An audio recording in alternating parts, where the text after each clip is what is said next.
Not sure who to start at wide receiver for week 10? We got you covered. We're going to go through every matchup and talk about all the receivers that might matter for fantasy and tell you what tier they belong in. Keep in mind, we've got 4 teams that will be off, and that's going to be the Browns, Packers, Raiders, and Seahawks. There's still quite a few receivers that you can say are must starts. If you got them, you play them. Jamar Chase, Justin Jefferson, Terry McLaurin, Garrett Wilson, Amon-Ra St. Brown, Tyreek Hill, Puka Nacua, Cooper Kupp, Deebo Samuel, A.J. Brown, assuming he plays, Drake London if he plays, and Nico Collins if he returns. I know you're ready to set those lineups for week 10, but first, make sure you get your NFL Pick'em set on Underdog.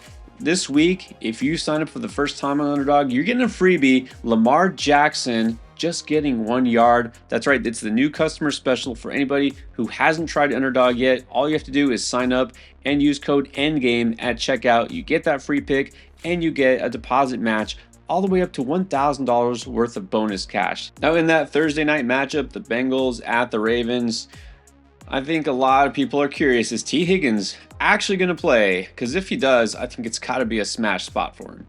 Exactly. I know there's always worry with T. Higgins, like, is he going to go out there and play, be a decoy? But this is the Baltimore Ravens. This is pretty much as good as it gets for a wide receiver like T. Higgins. If he manages to play this week, I cannot bench him. I have to put him in the strong start tier. And, I'll say what I always say with T. Higgins. I want to hear it 1,000% certain he is playing before Thursday.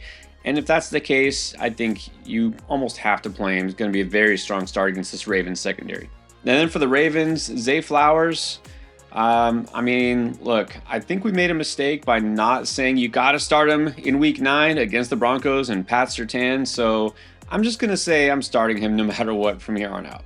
Exactly. Yeah, he's going to have some down weeks. He's going to be a volatile player. But at this point, done doubting Zay Flowers. Strong start this week. Now, Deontay Johnson, another question. We know he basically didn't see the field last week after going to Baltimore. Does he get involved? How much? I'm sure he'll be more involved, but I'm not ready to trust this in my fantasy lineup yet. I'm going to avoid Deontay Johnson again this week. We can't go from nothing to all of a sudden saying start him. With D-Hop, it took a game of, minimal production, and then he finally exploded against the Bucs. We haven't even seen anything from Deontay Johnson as a Raven. Let's see something first. Maybe next week we can actually roll him out. We have a foreign game in Week 10. It's going to be the Giants and the Panthers in Germany. All right, let's talk Malik Neighbors. Not in the must-start category anymore, but this matchup might push him back up to it. I got to consider Malik Neighbors a very strong start this week. I know he's been not bad, but he hasn't been great the last few games. But this is the Panthers defense. He can exploit this defense. He can rip off some long runs, maybe finally score a touchdown again. This week, Neighbors is a strong start. Right, and the only reason he isn't an absolute no-brainer is, Daniel Jones. I'm not sure if he'll make it back there yet. We're going to have to see what we did the first couple of weeks of the season, if that happens. But still, it's the Panthers. It's Malik Neighbors. You got him. You're almost certainly starting him. And you definitely should take his line on Underdog right now if you're doing those NFL pick'ems. Right now, 66.5 yards. Come on. He's doing that most every week, even against some tough opponents. Against the Panthers, it feels like a gimme. So I'm going to go ahead and take that pick. And if you're new to Underdog because you have not signed up yet, you can take that free pick with Lamar Jackson just getting 1 yard and take the Neighbors pick or any other pick you like. You put them together, good chance to win your very first try at NFL Pick'ems. Use code ENDGAME because it gets you the freebie and it also gets you up to $1,000 worth of bonus cash for your first deposit. And then Wan'Dale Robinson still in the mix for the Giants offense, but it feels like his involvement is actually going down a little bit each week. It does. What has ever really been the upside here for Wan'Dale Robinson? One of these guys, okay, if you just need some points in PPR, you can flex them, but let's do better. I'm going to avoid Wan'Dale Robinson. And I did say at the tail end of the waiver wire video for this week, if you catch it, talk about the cut list guys that it's okay to let go, and Wan'Dale was on there. Again, it's just not getting you enough upside. You don't need to start him. And the Panthers receiving room continues to thin out. First Deontay Johnson, now Jonathan Mingo has been sent packing. Not that makes a big difference. All right, so Xavier Legette is the number 1 receiver in Panthers. How interested are you in Week 10? I'm a little interested. He had a nice game last week, but this is not it's not a bad matchup for wide receivers per se, but it's not a great matchup for Xavier Legette specifically. Again, not a lot of upside here, but I think you could flex him this week. Yeah, he's one of those rare receivers I almost feel better about in a non-PPR league because he doesn't get a lot of catches, but he'll catch touchdowns, I guess, because somebody needs to score in Carolina. So he's okay. He's a desperation flex, I think, at best here because he's still in Carolina. And then, well, I guess the Cokeheads had to wait at least a little bit longer. Look, Jalen Coker is now legitimately the number 2 receiver in this offense going forward. No question there. But is this another trap? I mean, wasn't he legitimately the number 2 receiver last week too? Was Jonathan Mingo the number 2 when I missed it? I don't think so. Yeah, look, maybe it'll happen for Coker eventually as the season goes on, but I'm not putting him in my lineup yet. All right, well, this is true. I mean, the opportunity was there. The matchup was there. This matchup isn't quite as good. I still say you could flex him if you're looking for one of those what the heck kind of plays. Look, maybe he does get a long catch, a touchdown, but again, desperation flex. All right, Patriots at the Bears. Not a whole lot of interest in this Patriots receiving room, but maybe we should start looking at the veteran Kendrick Bourne. Starting to slowly get a little bit more involved. You'd think he'd be the number 1 guy there anyways, but are you interested?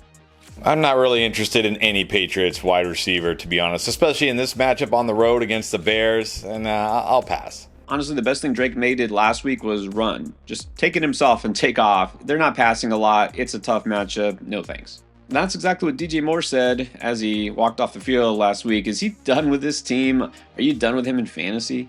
I'm pretty close to done with him. I mean, I'm not dropping DJ Moore done with him, but I'm probably done putting him in my lineup. He's going to have a game here or there where you're probably like, oh, DJ Moore, why didn't I start you? But the rest of the time you're going to be like, oh, DJ Moore, why did I start you? I'm avoiding DJ Moore. I'm not sure what's going on there. There's a lot that probably should change and probably won't until the end of the season. I still think he is a flex option. Not going to be my favorite, but there's still a lot of receivers I can't say that I would start over him. So flex if you don't have anything better. And part of the problem maybe is that the rookie Rome Odunze starting to look like he's taken over the number 1 role. Do you think that's the case? And does he have a strong enough matchup this week to start him? I don't know if he's taking over the number 1 role, and I'm not sure he has a strong enough matchup to start this week, but I'll at least put him in the flex tier because at least with him, he catches the ball down the field. He can make those big plays. So, if he only gets 3 or 4 or 5 catches, he can still have a big game, or at least an okay game, I should say. So he'll be a flex. Yeah, I'm also putting him in the flex tier. I'd say I prefer him over DJ Moore at this point because, like you said, he's getting those bigger chunks. He's the highest ADOT receiver in this offense, but we just need to see this offense as a whole evolve until any of them can really be trusted. And so where does that leave Keenan Allen? Yeah, he's like a slightly better Wan'Dale Robinson. You need some points, I guess, but come on. I'm not even starting DJ Moore. I'm not starting Keenan Allen. Just logically, if he's my 3rd favorite Bears receiver and the first 2 are flex options, I'd say we can just avoid Keenan Allen for now. Now, hopefully this video helps you with all your start-sit decisions, but if you still have questions for start-sit, waiver wire trades, or anything fantasy football related, use the Draft Lane app because that connects you directly with Chris and myself for all your fantasy football needs. Download it for free right now. The 49ers going to take on the Bucs in Tampa this week. Probably going to see Juwan Jennings back in action. It's a good matchup. Are you buying into this? I'm 100% in on Juwan Jennings this week. Digging into the numbers, not only just because it's the Bucs, but specifically the way Juwan Jennings matches up with this defense is fantastic. I'm going to put Juwan Jennings in the solid start tier this week, and he's going to be one of my favorite solid starts. And I completely agree. I think we might have to fight over who picks him as a boom this week because he could have one of those sneaky huge games. I said if he's out there in your waiver wire, pick him up, and you can even throw him in your flex spot, maybe even your wide receiver 3 spot. So he should be a very solid start with a lot of upside. Then there's the Bucs receiving core. Yeah, Godwin's not coming back. Mike Evans, is it possible he comes back? And if so, do you take a chance?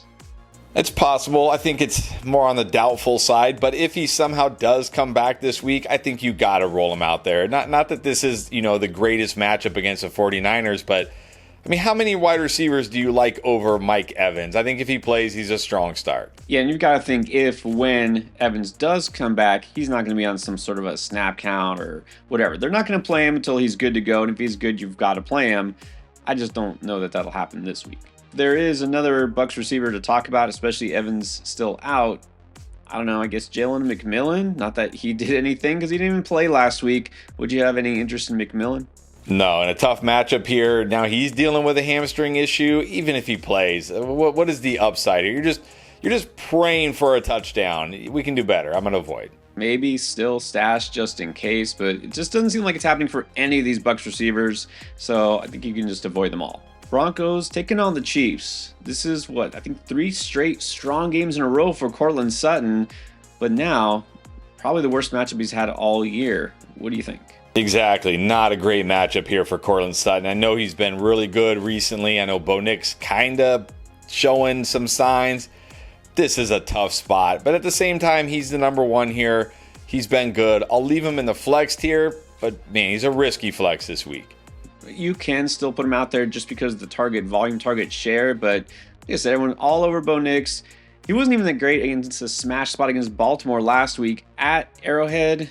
I'm definitely not starting Nix, and I think Sutton is very risky flex, just based on a limited floor. Any hope then for the rookie Troy Franklin, Nix's college teammate?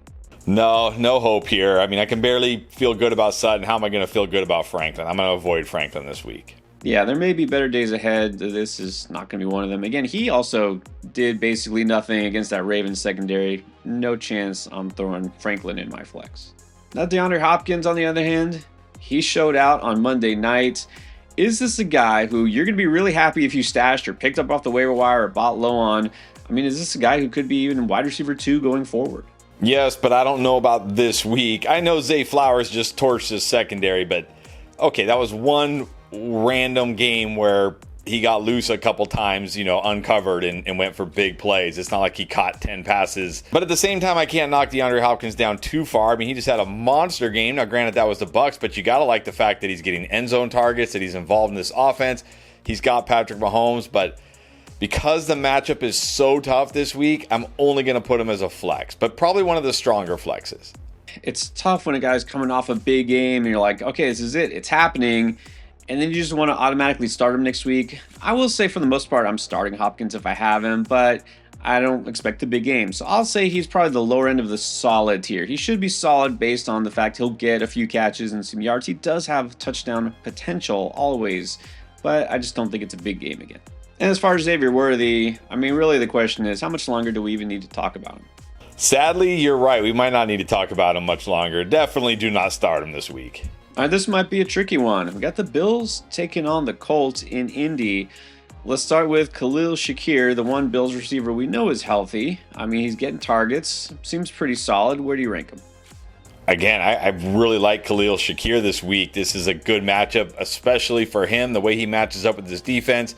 He's getting the target volume. He's got Josh Allen. I'm putting Shakir as a solid start this week. He's just solid. He'll get you some points. He's going to be targeted plenty.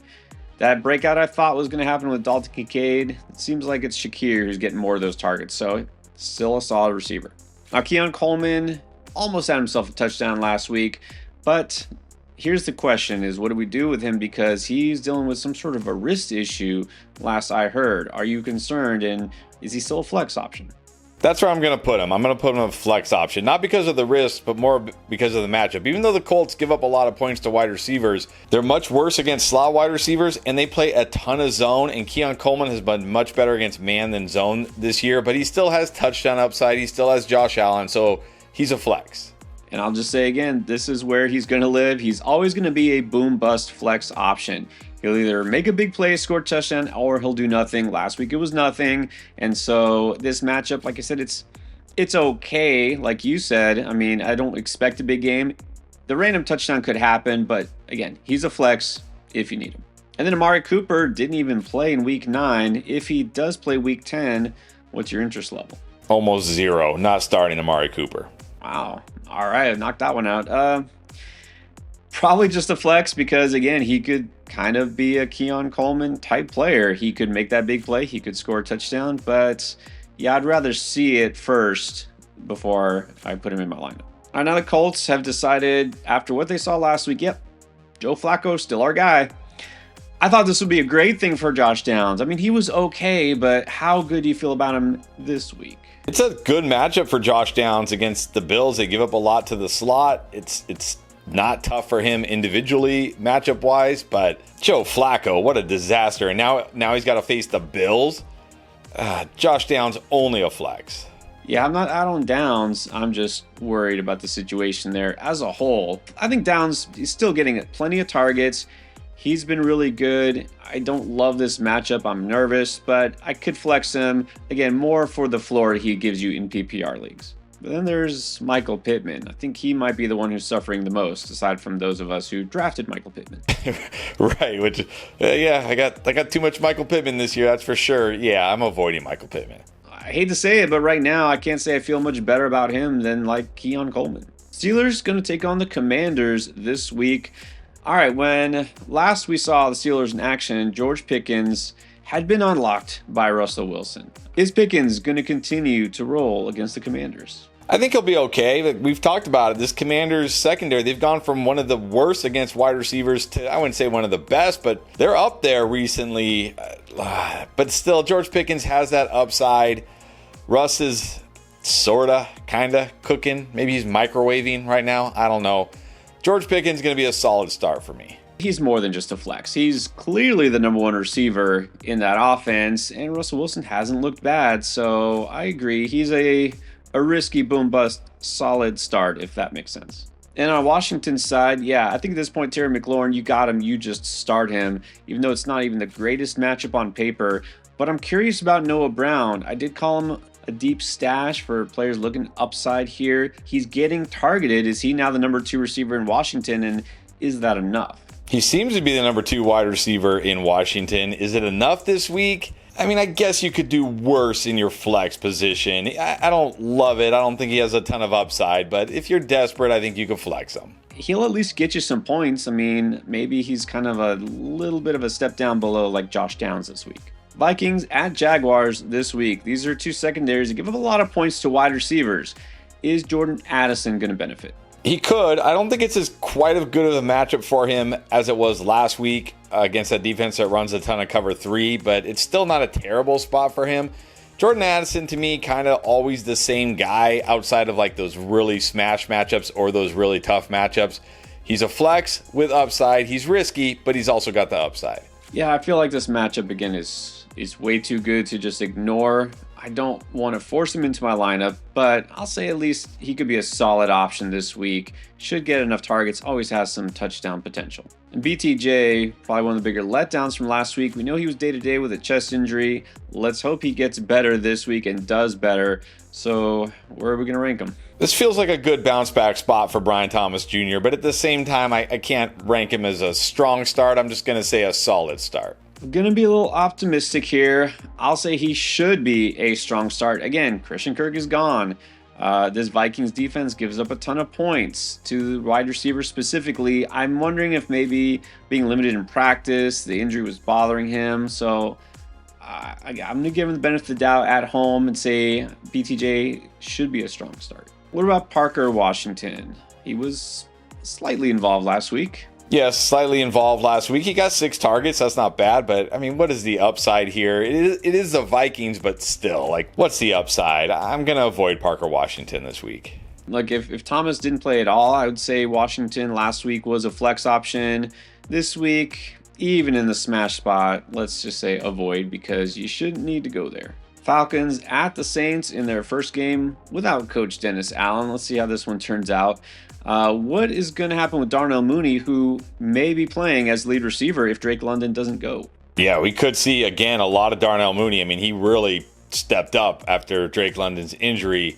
I think either way, whether Drake London plays or doesn't play, I'm going to put Darnell Mooney as a solid start. I don't think I can push him up to a strong start even without Drake London, but this matchup is good. It's a good spot for him individually. Solid start. I'm going to go there. I think he's going to be a strong start. He's having several good games, even with Drake London there. I don't know if London will play or not, but it's the Saints. This Saints team is now officially, I think, the worst defense in the NFL. Mooney, the only thing that might move me off of Mooney is I worry that this game gets out of hand and they just run the ball too much, but still, I have Mooney. It's going to be hard for me to bench him, so I'll say he's a strong start this week. And could there be some points available for Ray McCloud? Did score last week. Again, London being there or not, how much of a factor is that? I think it's a big factor for Ray McCloud. I think if London is out, okay, fine. He's a flex if you need him. He could score, and it is a good matchup, but only if London is out. Can't put McCloud too far up, so he's a strong flex, but just it's a little bit stronger if London doesn't play. And then as far as the Saints go, I mean, look, I seriously doubt Chris Olave is playing in Week 10, but we don't know. We're not doctors. What if it happens? I think if it happens, you have to take a chance. I'm going to only put him in the solid start tier this week because there's obviously risk that he suffers another concussion, but I think if he plays, he's still at least a solid start. People say, what do you mean? I mean, this is twice now we've been burned, right? One catch and then he goes out. But if he does actually play, then that means it wasn't as serious as it looked. But I don't think that's the case, so I'm just going to assume we're not having Olave. If he does play, he's at least a solid start. Titans at the Chargers. All right, you know the story here. Titans got Calvin Ridley. Are you firing him up this week? I am not. Look, he was okay last week. I'll give him credit. In a tough matchup, he came through with, he didn't kill you. But this week, he actually might kill you. This is not just a tough secondary overall, but a really tough matchup for Calvin Ridley individually. I'm avoiding Calvin Ridley. Definitely not feeling good about him here.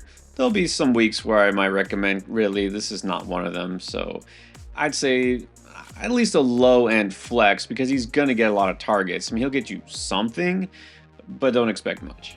Now on the Chargers side, Ladd McConkey, kind of annoying. He still was really good, just he's not the one who scored a touchdown last week for the Chargers. Got the two other receivers doing that. So where do you put Ladd this week? I'm a little lower on Ladd this week. This is not a good matchup for Ladd specifically here, the way the Titans defend, and they play a lot of zone, one of the zone heaviest teams, and he's been really good against man, not so good against zone. But he's still the number one wide receiver here technically. He's still mostly been good. I'm going to keep him as a solid start, but lower end of the solid start. Agree. The target share is still there. I think he's at least a solid PPR play. But again, this isn't the smash spot, which he did not smash last week again, but he's still playable. And now I got to ask again, is Quentin Johnston playable after getting that long touchdown and being the leading receiver for the Chargers? I think he is, and not just because of what he did last week, but because of this matchup specifically for him. Quentin Johnston, the opposite of Ladd McConkey, really struggles against man, much better against zone. He's certainly risky, but he's got upside, so risky flex. Really tempted to remind everyone that QJ touchdown last week was on a busted coverage, and I guess I just did remind you. Look, I'm not anti-Johnson, just want to keep it real here. He could make a big play. I wouldn't expect it, so I'll just say he's a risky flex. All right, Jets at the Cardinals. I think Garrett Wilson has proven he can be trusted. You're starting him if you got him, all right? What about Davante Adams, though? He finally had himself a score as a Jet. Where are you at with him? I'm a little higher on Adams now, and again, not just because he had a nice game. That's not how I look at things. I try to look forward. But when I look at this matchup for Davante Adams, at this stage of his career, he really struggles against man, but he's pretty good against zone, and the Cardinals play zone at one of the highest rates. So I think this will be an okay game for Davante Adams. Not going to go crazy with him, but I think he's a solid start this week. Yeah, at least we can put him in that solid tier. The target share is good. Remember, Lazard is out. This is a game where you would think the Cardinals, if they can do something like last week, would at least force the Jets to have to pass enough. And yeah, I think Adams can finally live in the solid tier. And then Marvin Harrison. Well, looks like we're back to Mitsubishi Marv, not Maserati Marv. What are we getting this week? Whoever knows what we're getting with Marvin Harrison, honestly. This is not a good spot for Marvin Harrison this week. Jets haven't been like a complete shutdown secondary, but they've been pretty good. He's very boom bust. I'm going to leave him in the solid start tier. Just know he's very boom bust. Like you could be really happy you started him, or you could be really upset you started him. Yeah, I'm leaning towards the latter. I don't know, but even in good spots, he hasn't necessarily gone off. I'm going to say he's a flex option, and at that, one that doesn't really have a very high ceiling. Eagles taking on the Cowboys. It sounds like A.J. Brown avoided serious injury, so probably will play, but of course we'll see come Sunday. So where does that leave Devontae Smith, who did go off when AJB was off the field? Certainly, he would get a boost if A.J. Brown doesn't play, but I still think this is a good spot for Devonta Smith. I always have a hard time benching him. He's always got that upside. I'm going to say with or without A.J. Brown, a strong start, but if there is no A.J. Brown, he's a very strong start. Come on, it's the Cowboys. This version of the Cowboys, especially without Dak and maybe CD, if you got Devonta Smith, you can just fire him up. And speaking of CeeDee Lamb, you might notice not a must start even if he plays, and that's because number one, dealing with a shoulder issue, so we'll see if he even suits up, and if he does, it's Cooper Rush at quarterback. What do you do with CeeDee Lamb? I still think you have to start CeeDee Lamb. Even a couple years ago when Cooper Rush started those 5 games, he was at least solid in those games, like kind of giving you what Malik Neighbors has been giving you. So high floor, not a high ceiling. So I'm going to keep him in the strong starts because, he's still such a good player, but not a ton of upside this week. It's not going to be his best week, but again, I'm not sitting Lamb, for guys like Lad McConkey or Romo Dunze or anybody like that. If I have CeeDee Lamb, I think he's still got to be a strong start. Jalen Tolbert, maybe not so much. No, I know he scored. I think that was from a pass from Cooper Rush as well, like in garbage time there. But no, I can barely feel good about Jalen Tolbert with Dak. No way I'm doing it with Cooper Rush. Exactly, and that's the key. Is it going to be garbage time here? How much are they really going to try to pass the ball? I don't know. Too much risk here. Let's just sit Tolbert. Lions taking on the Texans. And it looks like we're going to get Jameson Williams back in action after that 2-game suspension. Is it time to throw him back in your flex spot? If you need upside at the flex, that's what he is. It's not a bad matchup this week. He matches up pretty well against this Texans secondary that has been giving up big plays, but he's risky. Risky flex with upside. Yeah, he goes back to being what he has always been. Boom bust. He could hit on a big play. Don't love the matchup. Lions on the road. I'll say he's just a flex. And as far as Tank Dell is concerned, does this depend on whether Nico returns? Because he is eligible, but doesn't mean that he will come back. I'm going to view Tank the same way with or without. I mean, obviously without Nico, he gets a bump. But this is a good matchup for him against the Lions. And we saw last year when it was him and Nico, he had plenty of upside. I'm not too worried about it. I'm going to put Tank Dell as a solid start and one of my favorite solid starts this week. Definitely startable, even if Nico is back. And look, the last couple of weeks, be getting those targets. Maybe that connection between Stroud and Dell has been strengthened again. And it's the Lions. They might have to pass the ball a lot more than they want. So let's say solid start. And Monday night, we're going to have the Dolphins at the Rams. Yeah, we're going to assume Puka doesn't go Mike Tyson on the opponents and stays in the game. Cooper Kupp, the same. You're starting those guys. I guess you're still starting Tyreek Hill, but what about Jalen Waddle? Yeah, not feeling good about Jalen Waddle this week. I know it's the Rams and they give him a lot of points, but man, Achane really taking a lot of targets here, and I think he's really affecting Jalen Waddle. But it is a good matchup against the Rams. He could score. I can only put him in the flex tier.